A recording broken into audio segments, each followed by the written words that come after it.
حسن العیاری شیعہ رافضی اور ان کا رافضی ٹولے کو اس بات سے بہت دکھ ہوتا ہے کہ ابو بکر صدیق اور حضرت عمر رضی اللہ تعالیٰ عنہ کیوں اللہ کے محبوب صلی اللہ علیہ وسلم کے ساتھ آرام فرما ہے، تو اس کے لیے وہ طرح طرح کے حربے استعمال کرتے ہیں، طرح طرح کی جھوٹی روایتیں پیش کرتا ہے، خود سے من گڑت بناتے ہیں۔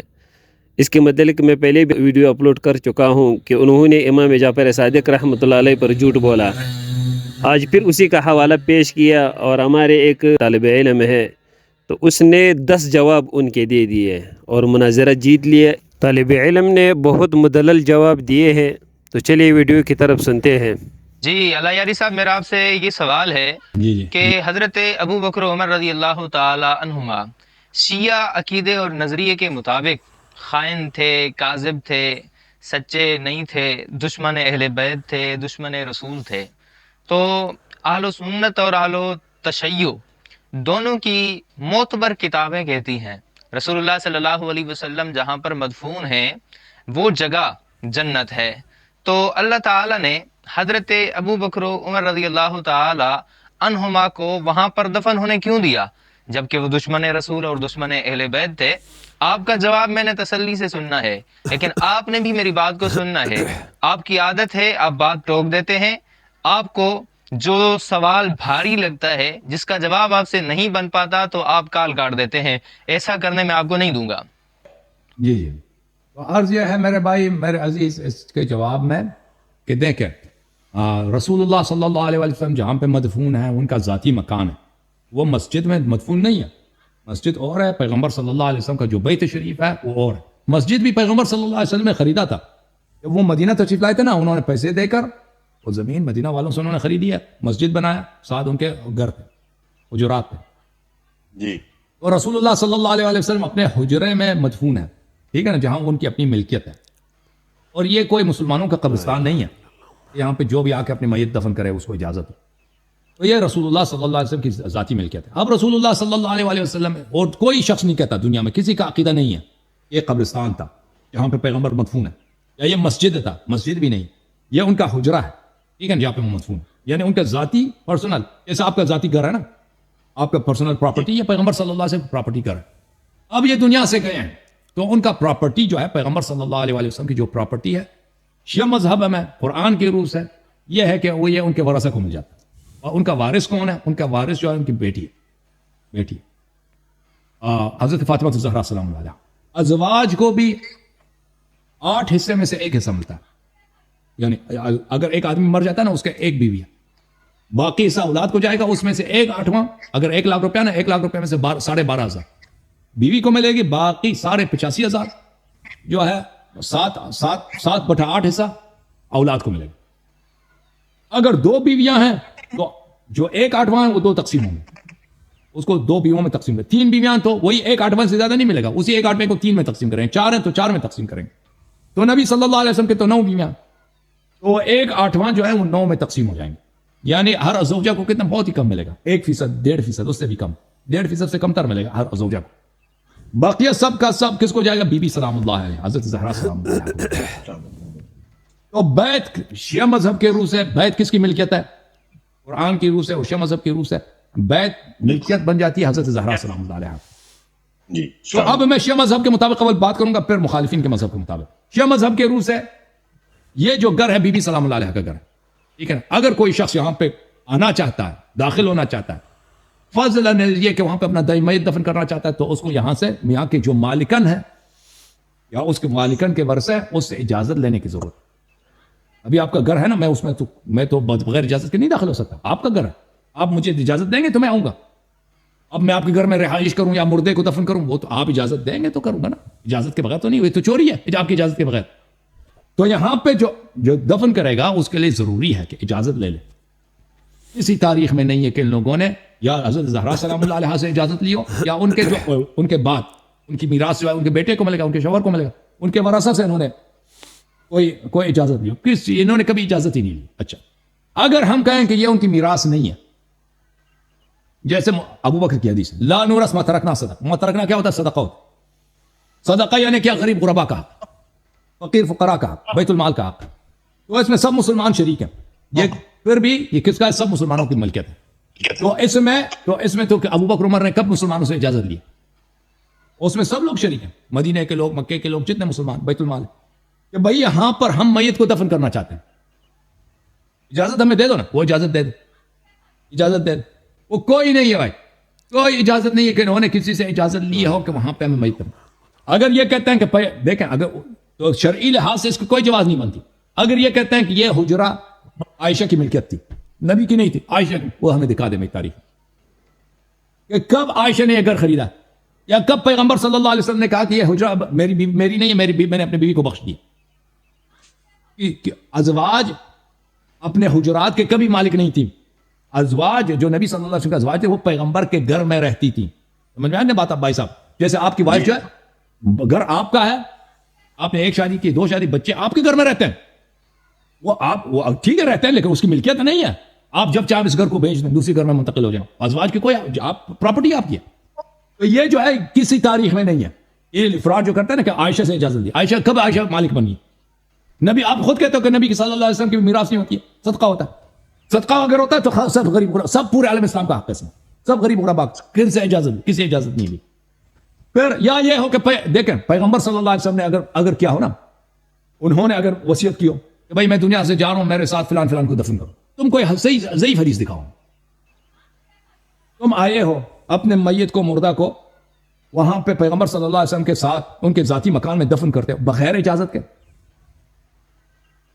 قرآن مجید کا کیا فرمان ہے؟ یا ایھا الذین آمنوا لا تدخلوا بیوت النبی، نبی صلی اللہ علیہ وآلہ وسلم کے گھروں میں داخل ہونے کی آپ کو اجازت نہیں ہے جب تک کہ تم اجازت لے لو۔ اپنا عورت اور اپنے میت دفن کرنے جا رہا، تو یہ جو ہے یہ ایک غصب ہے۔ جس طرح خلافت چوری ہو گئی، جس طرح خلافت چوری، جس طرح فدق چوری ہو گئی، حضرت زہرا سلام اللہ علیہ وسلم کا حق، نبی صلی اللہ علیہ وسلم کا حجرہ بھی چوری ہو گیا، غصب ہے۔ شیعہ احادیث میں یہ ہے، جو ہی یہ دفن ہوئے تھے اسی وقت ملائکہ ان کو اٹھا کے وہاں سے لے کے گئے تھے، اسی وقت ملائکہ ان کو وہاں سے لے کے گئے تھے۔ اور وہاں پہ مکہ اور مدینہ کے درمیان ایک بہت ہی، اگر آپ حج پہ گئے تو دیکھتے ہیں مکہ اور مدینہ کے درمیان جو پہاڑیاں ہیں نا، وہ بہت ہی گناونے شکل کے ہیں، وحشت میں، ان کو دیکھ کر آپ کو ڈر لگتا ہے۔ سیاہ رنگ کی پہاڑیاں، اس میں بندر بھی بہت رہتے ہیں، آپ نے دیکھا ہوگا، ایسے ہی ہے جیسے بندر کے بارش۔ بہت سخت منظر ہے۔ امام جعفر صادق علیہ السلام نے فرمایا کہ یہ جہنم کے وادیوں میں سے ایک وادی ہے، یہاں پہ وہ 2 آدمی ادھر ہیں، ان کو ملائکہ ادھر لے کے آئے۔ اور امام جعفر صادق علیہ السلام نے فرمایا، اس حدیث ہے صحیح سند کے ساتھ، جب میں بھی یہاں سے گزرتا ہوں تو یہ دونوں میرے پاس آتے ہیں، میرے پیروں پہ پڑتے ہیں کہ میں معاف کرو۔ اور جو نمبر 2 ہے اس کی حالت سب سے زیادہ خراب ہے، نمبر 2 جو ہے۔ اور میں ان کو کہتا ہوں تم پہ لعنت، تو تم نے کیوں رحم نہیں کیا نبی صلی اللہ علیہ وسلم کی بیٹی پر؟ اچھا، آپ نے چند باتیں کی، اب میری بات آپ توجہ سے سنیں۔ سب سے پہلی بات یہ ہے، آپ نے کہا کہ روزہ رسول صلی اللہ علیہ وسلم حضرت فاطمہ کے میراث میں آتا ہے، ان کی میراث ہے، تو ابو بکر و عمر نے اگر دفن ہونا تھا تو ان سے اجازت مانگتے، اجازت کی کوئی ایک موضوع حدیث بھی دکھائیں۔ سب سے پہلی گزارش یہ ہے کہ اگر روزہ رسول حضرت فاطمہ سلام اللہ علیہا کی میراث میں آتا ہے، تو پھر جب وہ باغ فدق کا مطالبہ کرنے گئی تھی، اس وقت انہوں نے روزہ رسول صلی اللہ علیہ وسلم کی ملکیت کا، وراثت کا دعویٰ کیوں نہیں کیا؟ وہ دعویٰ پیش کیوں نہیں کیا؟ اہل تشیع کی تمام کتب کے اندر یہ تو موجود ہے کہ انہوں نے باغ فدق کا دعویٰ کیا، باغ فدق کی میراث کا مطالبہ کیا، لیکن کسی بھی کتاب کے اندر یہ موجود نہیں ہے کہ حجرہ رسول کی میراث بھی ان کو دی جائے، نمبر 1۔ نمبر 2، تمہاری کئی کتابوں کے اندر، اصول کافی جو تمہاری معتبر کتاب ہے، اس کے علاوہ دیگر کتب کے اندر، تفاسیر کے اندر روایت موجود ہے کہ انبیاء کرام کی میراث مالی نہیں ہوتی، ان کی میراث علمی ہوتی ہے۔ جب ان کی میراث علمی ہوتی ہے، میراث ہوتی ہی نہیں، تو پھر حضرت فاطمہ کا حجرہ رسول ملکیت کیسے بنا؟ نمبر 3، رسول اللہ صلی اللہ علیہ وسلم جب مرض وفات میں تھے، تمہاری کتاب کی روایت پڑھ رہا ہوں، تو حضرت فاطمہ حضرت حسن و حسین کو لے کر آئیں اور آ کر کہا کہ یہ میرا بیٹا حسن ہے، یہ حسین ہے، انہیں کچھ میراث عطا کیجئے۔ تو رسول اللہ صلی اللہ علیہ وسلم نے فرمایا کہ ایک کو میری ہیبت ہے اور ایک کو میرا علم یا دیگر الفاظ آتے ہیں۔ تو اس سے بھی پتہ چلا کہ رسول اللہ صلی اللہ علیہ وسلم نے انہیں مالی میراث نہیں دی، بلکہ انہیں اخلاقی میراث دی ہے۔ اور نمبر 4، تمہاری کتابوں کے اندر روایت موجود ہے، بالخصوص اصول کافی کے اندر، کہ النساء لا یرثن من العقار شیئا، کہ غیر منقولات جائیداد میں سے عورت وارث نہیں ہوتی۔ جب عورت وارث نہیں ہوتی تو کیا حضرت فاطمہ سلام اللہ علیہا کو تم عورت نہیں سمجھتے؟ یا یہ امام نے جھوٹ بولا ہے یا کلینی نے جھوٹ لکھا ہے؟ اس کے متعلق تم کیا کہو گے؟ اور پانچویں بات یہ ہے کہ تم کہتے ہو کہ یہ حضرت فاطمہ سلام اللہ علیہا کی میراث تھی، ان سے اجازت نہیں مانگی گئی، ابو بکر و عمر وہاں پر زبردستی مدفون ہوئے، اور پھر تم نے آگے کہا کہ حضرت امام جعفر صادق نے کہا کہ حضرت ابو بکر و عمر کو وہاں سے نکال دیا گیا تھا، فرشتے نکال کر گئے تھے۔ یہ کیسی کہانیاں سناتے ہو کہ جب زندہ تھے، جب ان کو دفن کیا جا رہا تھا، اس وقت تو اللہ تبارک و تعالیٰ نے کوئی زور نہیں دیا، کوئی فرشتے نہیں بھیجے، لیکن جب وہ اس دنیا سے چلے گئے اور ان کو دفن کر دیا گیا تو پھر فرشتوں نے نکالا۔ اور پھر اس کے مخالف تم نے بات کہی کہ یہ جنت ہے، اگر جنت کے باغوں میں سے ایک باغ ہے تو پھر وہاں پر مشرکین بھی آتے تھے، زندگی رسول میں بھی تو یہ جنت تھی، نہ کہ بعد میں بنی صرف، تو وہاں پر مشرک بھی آتے تھے، تو کیا مشرک یہ جنتی بن گئے، مشرک جنت میں ہو گئے؟ تو اسی طرح اس کے مطابق تو کہنا یہ چاہ رہا تھا کہ حضرت ابو بکر و عمر اگر وہاں پر مدفون ہیں، ان کی فضیلت کی بات نہیں ہے۔ بھائی جب فضیلت کی بات نہیں ہے تو پھر تمہیں یہ گھڑنے کی کیا ضرورت پیش آ گئی کہ تم یہ گھڑنے لگے کہ ان کو وہاں سے نکال دیا گیا؟ یہ جب گھڑا ہے تو پتہ چلا کہ فضیلت کی بات ہے، تبھی تو یہ الٹے سیدھے زور لگا رہے ہو۔ نمبر 6، تم اعتراض کرتے ہو حضرت عائشہ صدیقہ رضی اللہ عنہا پر کہ ان سے حضرت حسن نے اجازت مانگی روضہ رسول میں دفن ہونے کی، لیکن انہیں دفن ہونے کی اجازت نہیں دی گئی، انہیں روکا گیا، ان کی وصیت کو پورا نہیں کیا گیا۔ وہی جب حضرت عائشہ کی ملکیت ہی نہیں، ملکیت ہی حضرت فاطمہ سلام اللہ علیہا کی تھی، تو پھر حضرت عائشہ سے اجازت لینے کی ضرورت کیا تھی؟ ان سے اجازت کیوں لی گئی؟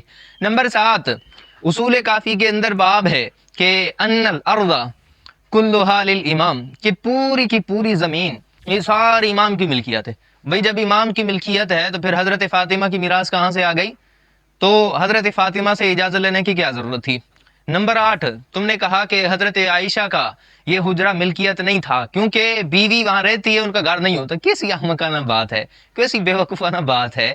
بھائی جب بیوی ہے، اس کا نان و نفقہ قرآن کے روح سے فرض بنتا ہے، وَعَلَى الْمَوْلُودِ لَهُ رِزْقُهُنَّ وَكِسْوَتُهُنَّ، تو یہ آیت کیا تو نے نہیں پڑھی؟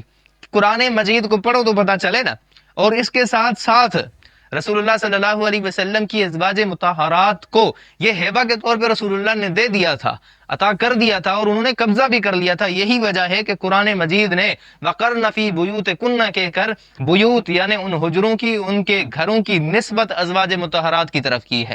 تو جب ان کو ہیبہ کر دیا گیا، انہوں نے قبضہ کر لیا، ان کی ملکیت میں آ گیا، تو اجازت انہی سے لی جائے گی نا، نہ کہ کسی دوسرے سے اجازت لی جائے گی۔ اور اگر حضرت ابو بکر و عمر رضی اللہ تعالی عنہما کا وہاں پر دفن ہونا، وہاں پر جنت میں آج ان کا مکان اور مسکن ہونا باعث فضیلت نہیں ہے، باعث افتخار نہیں ہے، تو پھر کیا وجہ ہے کہ تم نے اپنی کتابوں میں لکھا ہے، گھڑا ہے کہ جب مہدی آئے گا تو پھر ان دونوں کی معاذ اللہ لاشوں کو نکالے گا؟ تو یہ تمام چیزیں بتاتی ہیں کہ یہ باعث فضیلت ہے۔ اگر باعث فضیلت نہ ہوتی تو پھر حضرت ابو بکر و عمر کے متعلق ایسے بیہودہ باتیں، احادیث جو تم نے ائمہ کے نام پر گھڑیاں بنانے کی ضرورت ہی نہ پیش آتی۔ تو ان ساری چیزوں کا مجھے جواب چاہیے، بھاگنا نہیں ہے، اللہ آپ کو عزت دے آپ میرے بھاگ بھائی، جاتے ہیں، بھاگنا نہیں ہے، سلام جواب ہو دینا آپ ہے۔ پر۔